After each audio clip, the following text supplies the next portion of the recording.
We have the tech to get food delivered in 15 minutes, but we all have horror stories about buying tickets. The Game Time app gives fans the advantage. Get amazing tickets in just a few taps. Fees are included, so what you see is what you pay. And the Game Time guarantee means authentic tickets at the best price every time. Take the guesswork out of buying tickets to concerts, sports, comedy, and more with Game Time. Download the Game Time app and create an account for $20 off your first purchase. Terms apply. Sam Houlding, welcome to the Sports Management Podcast. Yeah, thank you very much for having me, Marcus.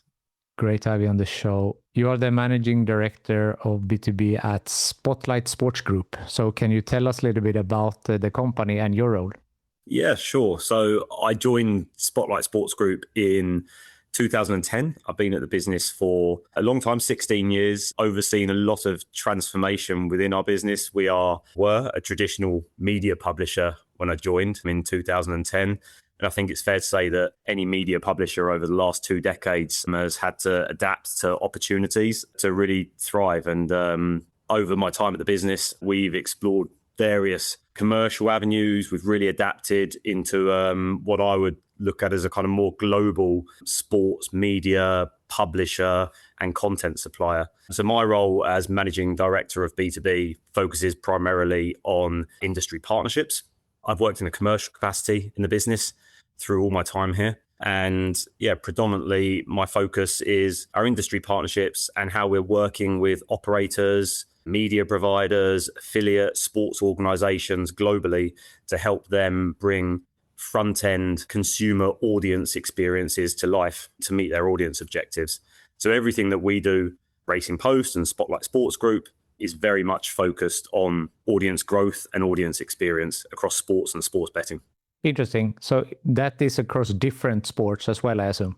Yeah, absolutely. So although we might be steeped in racing heritage, with our main brand being the Racing Post, we supply thousands of articles per year into the industry that encompass all sports, and not only all sports, but we cover 70 plus languages as well. So we've got a really big multilingual output to that.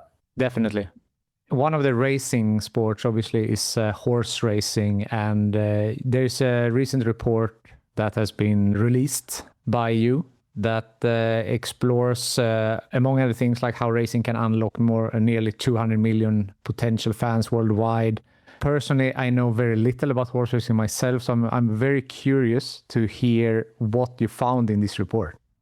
Yeah, absolutely. I was just thinking, I hope you don't start asking me about harness racing or trotting because, yeah, we're quite steeped in, I guess, thoroughbred racing in the UK. So that's where my main area of knowledge lies. But yeah, where I mentioned before how our business is really focused on opportunity and audience growth, one thing we've been really keen to do is to highlight not just the challenges that racing has as a sport with growing audiences in a modern day consumer environment, but the opportunity. There's loads of panels out there that have talked about the challenges and the issues with sport. But as a business, like I mentioned previously, we've had to focus on opportunity over the last 2 decades. That's what we do. So we've worked really hard with the sports consultancy who have done a fantastic job in helping us bring this report together. It draws on quantitative and qualitative research. We've used data from some of the most credible existing data sources out there. And then we've layered in expert industry opinion. And we wanted to bring that to the industry to shine a light on what racing can do to better engage new audiences. And in particular, like you mentioned, one of the findings in there through some of that data is that there are, a potential further 200 million fans out there that racing can target upon its existing core fan base. How do you come to that number, 200 million? Is it some specific countries and age groups that you classify then as potential fans? Yeah, the data focuses primarily on key horse racing territories. So countries which we would see as having racing deeply kind of interwoven into the fabric of their sport. So it calls out the 36 to 48 million global fan base, which is your more core racing fans and maybe casual fans that have a deep engagement in racing, but that can be deepened further. And then the 200 million is made up of sports fans. So sports fans that can be converted. Maybe they don't have a current interest in racing, but they're open minded statistically to engaging with racing. And then what we've called in the report entertainment and big event fans. So they're about 60 to 80 million of that 200 number. And that would be a potential fan base that isn't necessarily identifying as a sports fan, but they're more drawn to significant entertainment events, fashion, music, hospitality, those things. So those sports fans and entertainment big event fans, we know that it's likely the younger demographics we would need to target there. And yeah, that's what the report majors on, the opportunity across those segments. Interesting. So why do you think that horse racing has struggled to convert these potential fans already? Like, what has been missing up until this point? It's a huge question, to be honest. And to unpack that with one specific thing is really tough. What we've done really well, I think, in the report is we've laid it out by various sectors. There's call to actions in there. We've looked at racing as a product and areas that racing could improve as a product. We've looked at the betting experience. We've looked at live events. We've looked at the digital ecosystem, and we've looked at the governing infrastructure. So I think all these things are quite connected.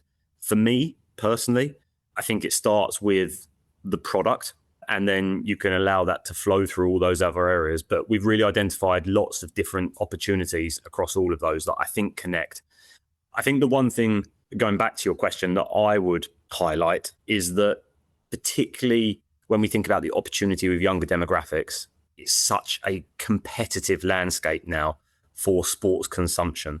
And it's not only sports consumption, where we've mentioned the entertainment and big events fans, it's entertainment consumption. So we know, and the stats in the report that highlight this, that over half, I think it's 52% of 18 to 44-year-old sports fans, they follow 11 sports or more. So gaining cut through is harder than ever. We also know that those fans are mobile first and social first. I think there's another stat in there that says 70% of 18 to 44-year-old sports fans follow athletes or teams on social media. And there's another one that says like just over a third, I think it's 36% of the same demographic will have watched sports highlights on mobile in the past week. So my personal view, gaining cut-throughs harder than ever.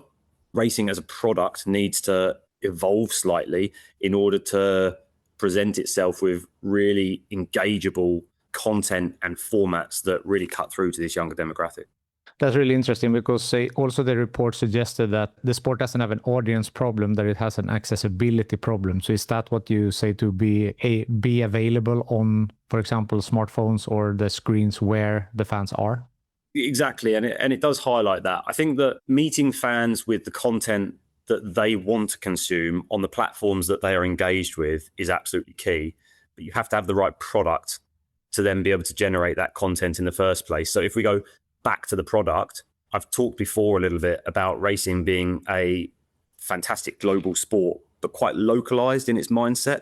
There's a series of festivals or one-off events. And I think a lot of sports need narratives, and season-long narratives that can run over a length of time, where you can connect between the sport and the emotion that a fan will feel. So people understand leagues or cups or qualifiers for big events. And I think racing can work a little bit harder to build some of this in. So I think in the report where we say, look, there's not a product problem, absolutely. Racing is quite a simple sport. The start line, finish line, first one across the line wins, which is fantastic. But once those events are over and that particular race is over, we move on into the next narrative and the next race. So there's loads of smaller narratives. And I think racing probably needs to build up bigger narratives that can run over longer periods of time to help gain cut through. And sorry, I just would also highlight the one place where racing really does gain cut through with this younger audience, and we've done a fantastic job over the last few years, are the big events. So your Royal Ascot, Melbourne Cup, Breeders' Cup, these things are the ones that are recycled on social media that content creators get on board with. And they're the things that are really gaining the cut through. So using those more than ever is really important. I understand. But it's interesting because you said that it's a strong product. And also you're talking nowadays, people are talking a lot about the attention spans and the younger generation. And the sport really works for that pretty well, as you said. But then did you mean, for example, how to make it more? Is it like, for example, rivalries between different teams or something like that to big a bigger story? Or what do you think is missing there? I think, like I said, kind of more season-long narratives. So where we have major global racing festivals, can we get more connection between them, where a story, an emotion, and the narrative attached to that can run from one to the next? Maybe there's a competition that runs through those major festivals. Whirlpool by Hong Kong Jockey Club has been a great example of connecting the sport globally, but it's done a lot of that with the betting liquidity across the pools betting. It's probably not quite tweaked that to a front-end audience experience yet, but that would be quite transformative. So I think the more we have of those kind of stories that can run and connect global racing, the better. And then, like you said, getting those in the right content formats is absolutely key, because we know those audiences are social first, mobile first.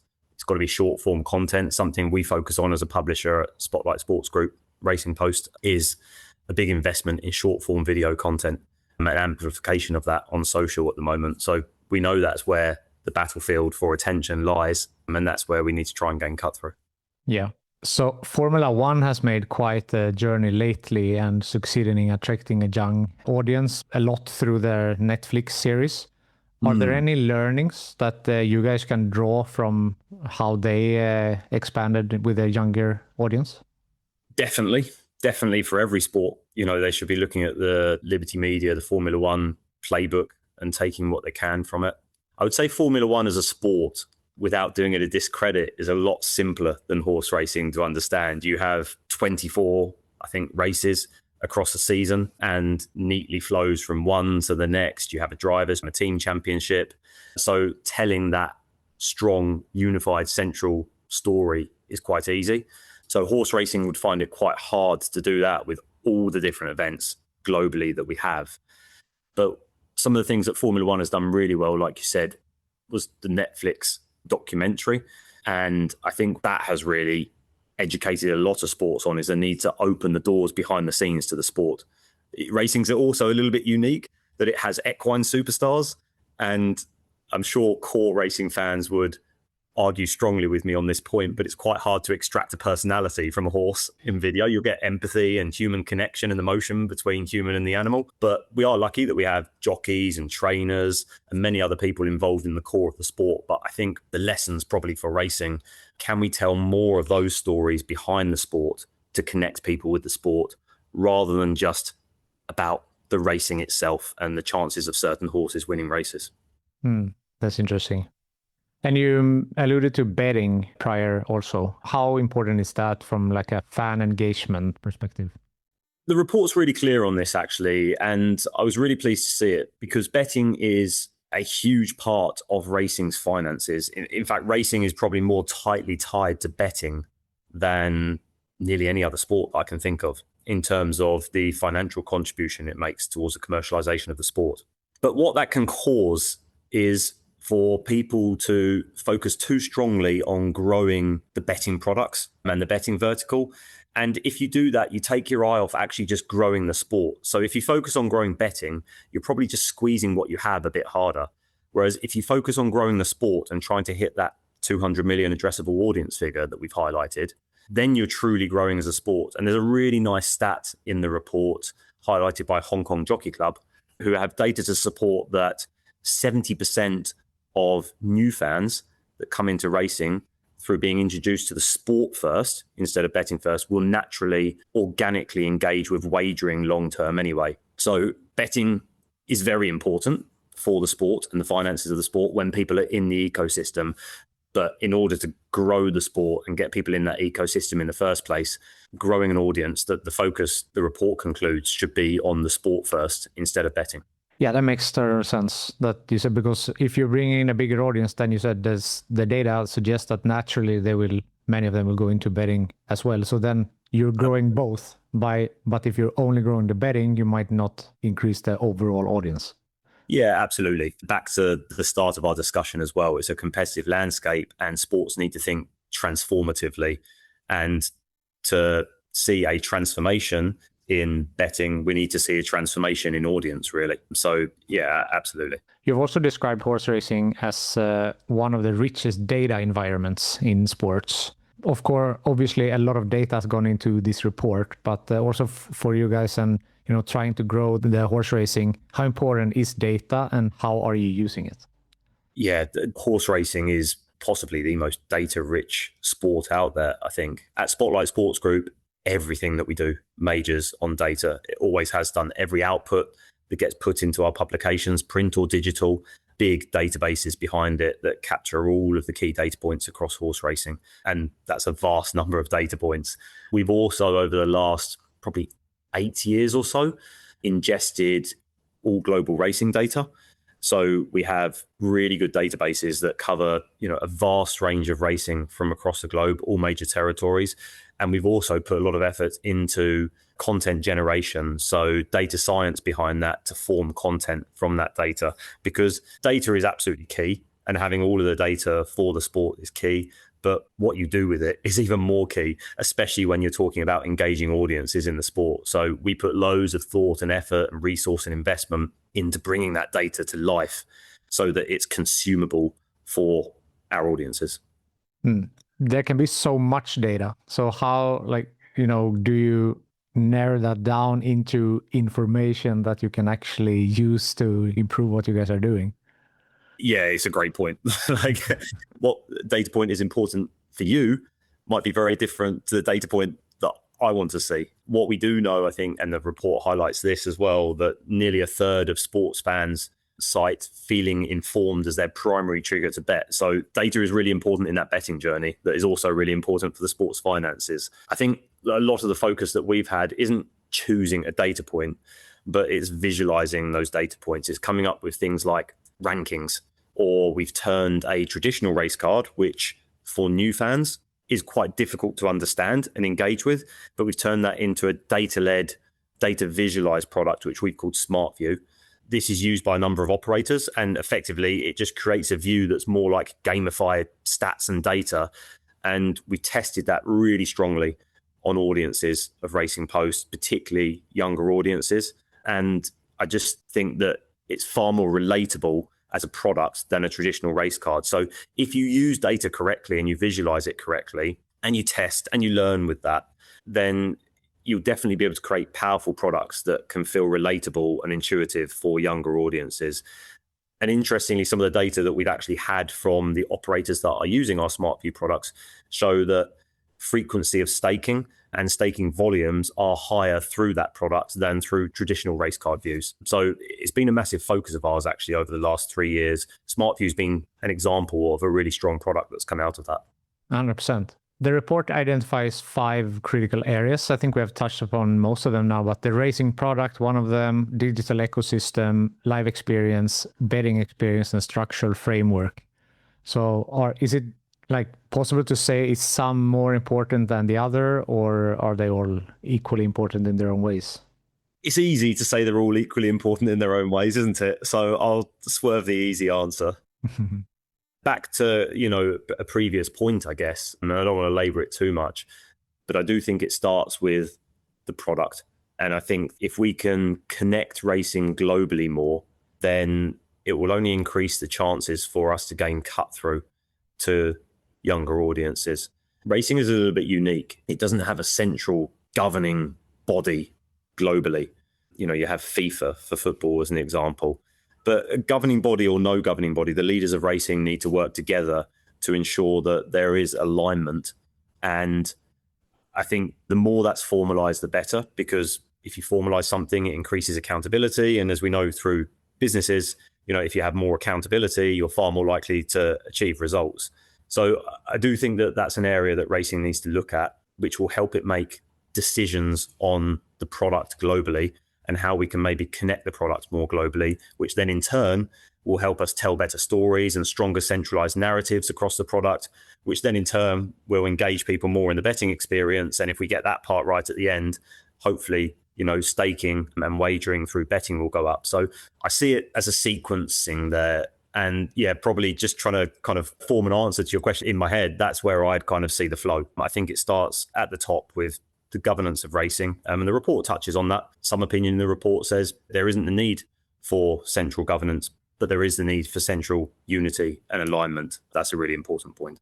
Definitely. We're talking about growing the sport. I mean, of course, the live experience is important as well, but I feel like the digital ecosystem and how you can reach out now in a digital world may be even more important if you're talking about growing it. And then, of course, the product needs to be there, but we have mentioned.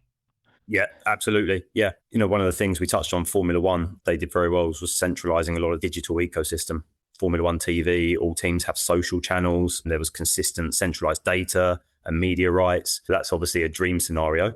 But the digital ecosystem is a really important part. I think if you gain cut through racing as an event and a product, when you consider the target audience or the prime audience for racing to target for that addressable 200 million is social first, mobile first, it's almost a self-fulfilling kind of virtuous circle, because the more you gain cut through, the more you're going to have content sharing on social media, and the more content sharing, the more visibility that the sport gets. So I think the digital ecosystem is really important. Some of it, I think, is self-fulfilling. And if you get the sport right, the content sharing volume will reach higher levels. I read some estimates somewhere a while back. It just stuck with me that racing occupies 0.5% or as low as 0.5% of all sports content shared on social media.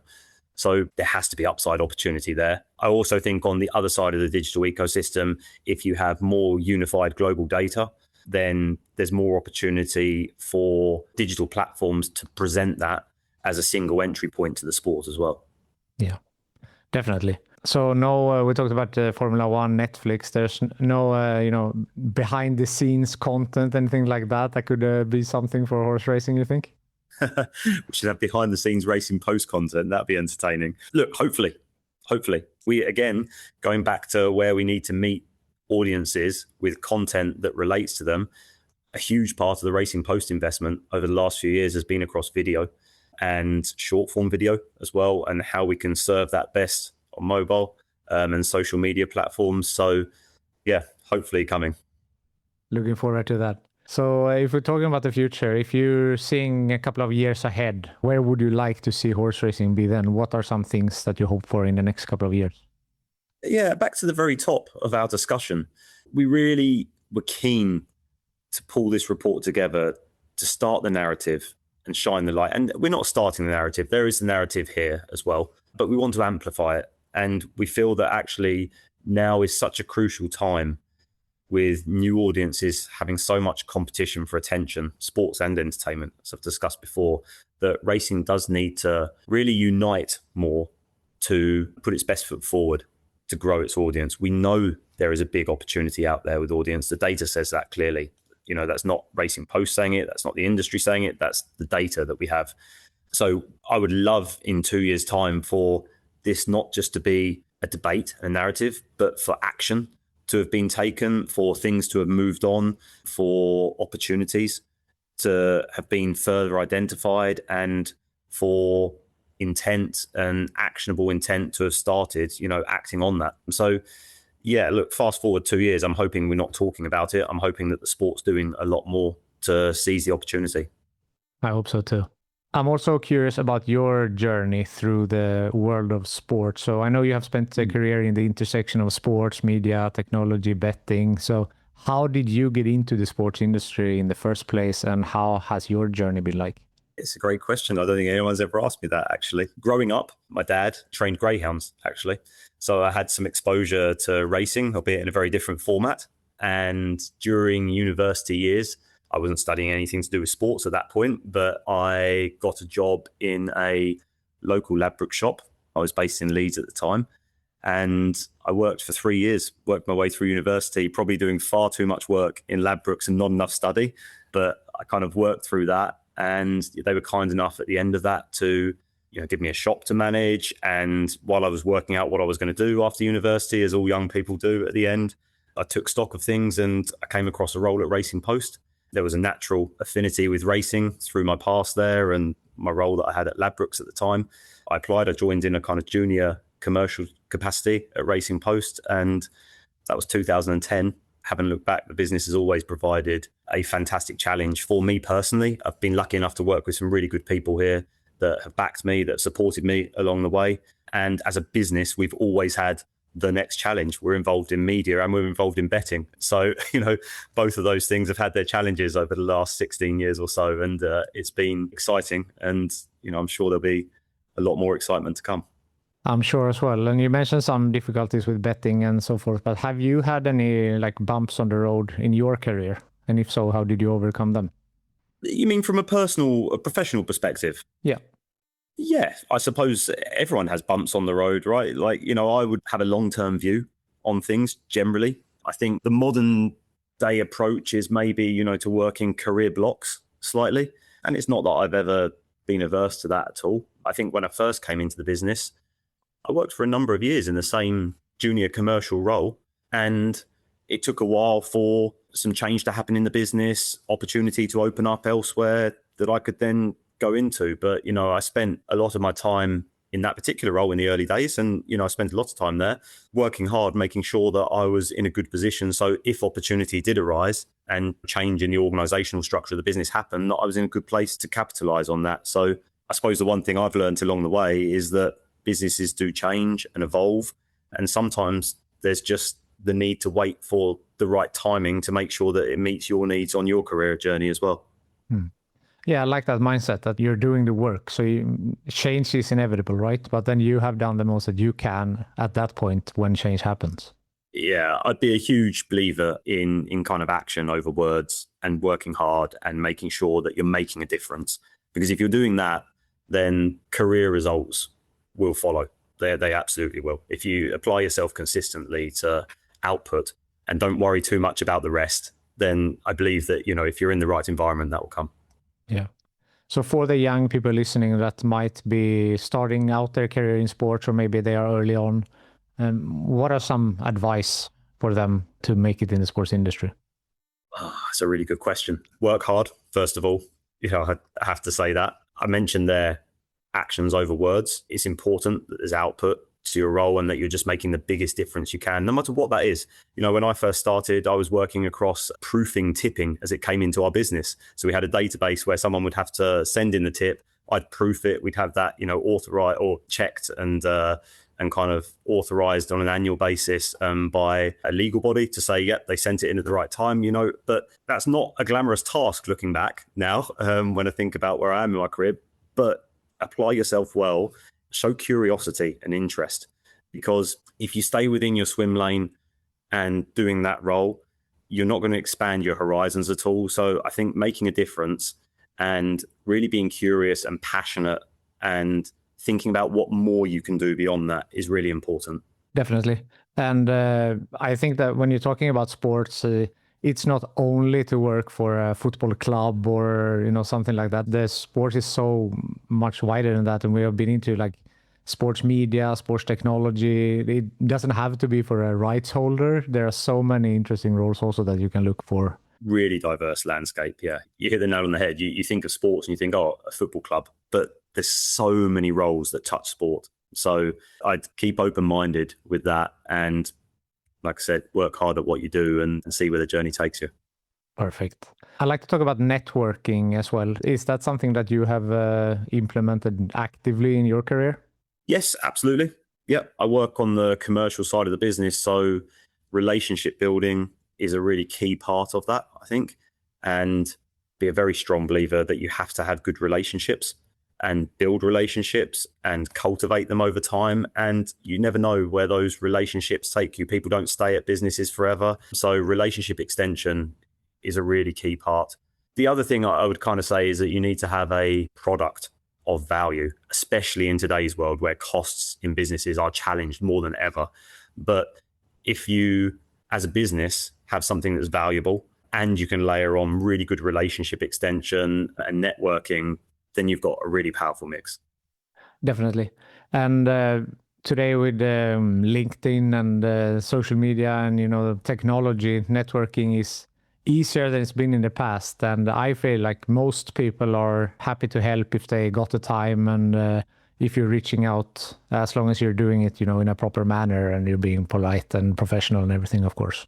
And I have an example from today, and I wouldn't be the biggest LinkedIn user. I'm not the biggest at kind of maybe putting myself out, even for podcasts like this necessarily. Kind of lean more towards I'm going to get stuff done. So it's a pleasure to be on here. But yeah, I always take the time for sales calls, anyone outreaching on LinkedIn, even just to drop a line back and say thanks, but no thanks. You know, I've been there in my parts of my career. We have people here that work really hard across that. It's easy than never to ignore things as well in email and LinkedIn. But I think that common courtesy and just engaging with people quickly and easily will take you really far, yeah. Definitely. Is there something I haven't mentioned yet that you would like to mention? No, I think it's been a really good discussion. No, thank you very much. It's been great having you on the show, Sam, and I look forward to following the horse racing more closely in the forward. Honestly, I haven't too much in the past, but I will definitely do it more now in the future when I've learned a bit more. So it's giving you a good reason to. Definitely. Yeah, thank you very much for having me, Marcus. Really nice. Thank you, Sam. Thank you for listening to the Sports Management Podcast. Please hit the follow or subscribe button on your podcast app so you don't miss out on any upcoming episodes. If you want to get in contact with me, send an email to sportsmpodcast@gmail.com, connect with me on LinkedIn, or follow the podcast on Instagram, X, and Facebook @SportsM Podcast.